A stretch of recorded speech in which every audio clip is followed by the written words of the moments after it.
What's up with Warner Brothers, huh? So if you haven't been paying attention to the news, Warner Brothers is actually up for sale right now. We got a couple different companies that are up in the running in order to purchase Warner Brothers. First off is Paramount.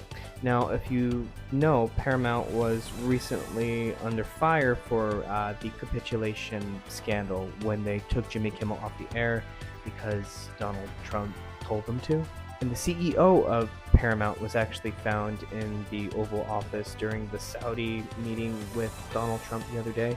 So we know that they're cozying up and trying to get the deal done that way. Another big contender is Netflix. Now, Netflix said they weren't going to stop theatrical releases, but we know that goes against their streaming first policy that they've been pushing for the past forever. There is another option that Warner Brothers is considering. They're actually thinking about splitting into two different companies, one that would be focused mostly on streaming, and the other one that would be focused on theatrical releases.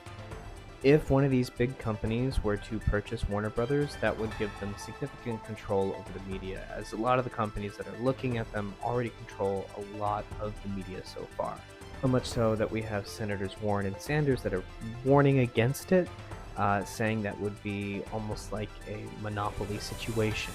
Where does that put us as artists and consumers of this content? Well, we're probably going to see a lot of shuffling around when it comes to the availability of a lot of titles, especially under the Warner Brothers umbrella.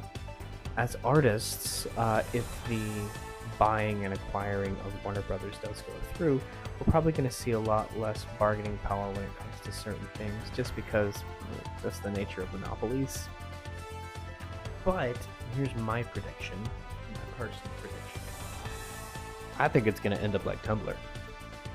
If you were around during that time.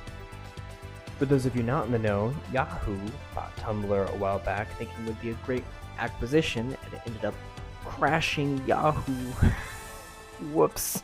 These media giant conglomerates keep buying more and more studios, and I think that's the wrong move right now, especially because we're starting to see a lot more smaller content popping up, and that is where the industry seems to be shifting. So to answer your question, what is going on with Warner Brothers?